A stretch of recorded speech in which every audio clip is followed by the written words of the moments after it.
Assalamualaikum warahmatullahi wabarakatuh, dan salam sejahtera buat kita semua para mahasiswa yang telah mengisi daftar hadir pada pertemuan kita yang ke-11 hari ini. Topik pembicaraan kita menyangkut persoalan prinsip kerjasama dan prinsip sopan santun. Prinsip kerjasama telah kita bicarakan ketika berbicara tentang implikatur, di mana prinsip tersebut mengatakan bahwa dalam berbicara sumbangkanlah apa yang diperlukan dengan memegang tujuan daripada percakapan itu. Prinsip itu didukung oleh 4 maksim, yaitu maksim kualitas, maksim kuantitas, maksim relevan, dan maksim cara. Barangkali kita tidak perlu lagi mengulang itu kembali karena Bapak paham bahwa para mahasiswa sudah mengetahuinya dengan baik persoalan itu. Sebagai kelanjutan dari prinsip kerjasama tadi, kita juga mengenal prinsip sopan santun. Maksudnya, bagaimana kita membangun tindak ujar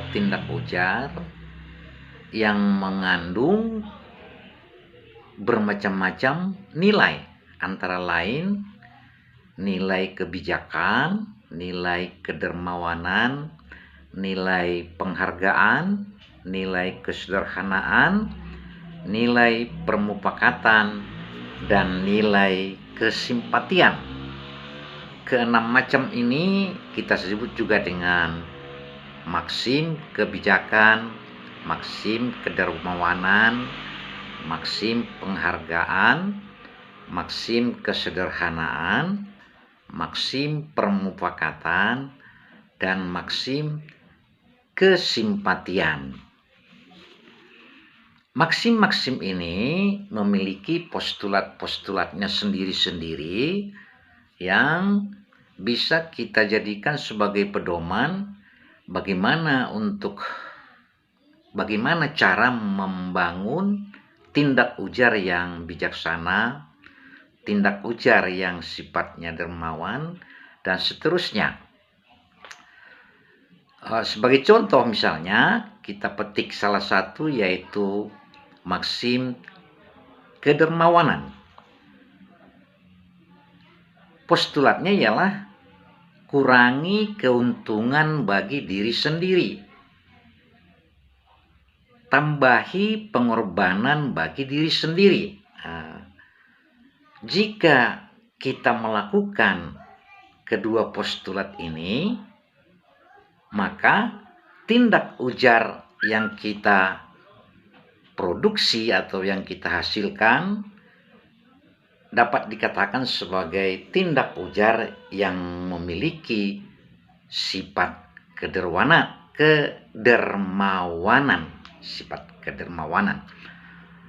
Untuk menjadi contoh misalnya, katakanlah ada satu pembangunan, yang nilai bangunannya itu 100 juta. Lalu seseorang menyumbang untuk bangunan itu 90 juta. Ketika orang lain bertanya kepada dia, "Saudara menyumbang berapa untuk pembangunan itu?" Dia menjawab, "Ala kadarnya aja, sesuai dengan kemampuan." Begitu katanya, ala kadarnya saja sesuai dengan kemampuan. Padahal sebenarnya dia menyumbang sudah sampai 90%, tinggal 10% lagi orang lain. Ungkapannya itu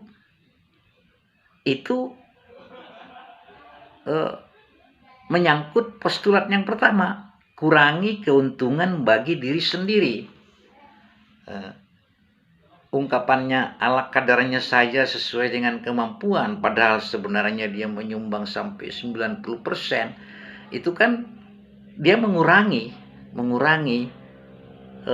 keuntungan bagi dirinya. Nah, dikuranginya keuntungan bagi dirinya. Dengan ungkapan seperti itu, maka dia telah menggunakan maksim kedermawanan. Berlawanan dengan itu tentu bisa juga kita bangun ungkapan yang sifatnya bukan kedermawanan. Ya, yang berkebalikan dengan itu. Barangkali kalau kita sebut kebalikannya, bisa saja itu menjadi kesombongan ya. Lalu ditanya sama orang, saudara menyumbang berapa untuk bangunan itu? Tadi dia menyumbang 90%. Lalu dia katakan, kalau bukan karena saya, bangunan itu tidak akan selesai. Ungkapannya itu sebenarnya enggak mengurangi keuntungan untuk dia, malah menambah keuntungan untuk dia. Atau mungkin saja dia akan mengatakan objektif, saya menyumbang 90 juta. Itu berkebalikan dengan kedermawanan. Seseorang baru dikatakan dermawan apabila dia selalu berkata lebih kecil dari fakta yang dia lakukan. Dia selalu berkata lebih kecil dari fakta yang dia lakukan. Kalau misalnya persoalan pintar, ya tentu dia tidak akan berkata sayalah yang mengetahui segalanya. Dia akan mengatakan saya tahu sedikit tentang itu, misalnya seperti itu. Ungkapan-ungkapan yang seperti itu kita klasifikasikan ke dalam kelompok prinsip sopan santun menyangkut maksim kedermawanan. Para mahasiswa yang berbahagia, itu dulu yang perlu kita jelaskan. Nanti para mahasiswa dapat membaca bahan ajar kita supaya mengetahui lebih jauh tentang persoalan maksim-maksim yang menyangkut prinsip sopan santun yang kita bahas pada pertemuan ini. Untuk pertemuan selanjutnya, nanti tentu para mahasiswa akan memunculkan bermacam-macam pertanyaan, maka penjelasan pada pertemuan berikutnya akan kita fokuskan pada bermacam-macam pertanyaan yang dimunculkan oleh para mahasiswa. Demikian saja dulu pengantar kuliah kita pada hari ini. Ditugaskan kepada para mahasiswa supaya membaca bahan ajar kita menyangkut persoalan prinsip kerjasama dan prinsip sopan santun. Wassalamualaikum warahmatullahi wabarakatuh, dan salam sejahtera buat kita semuanya.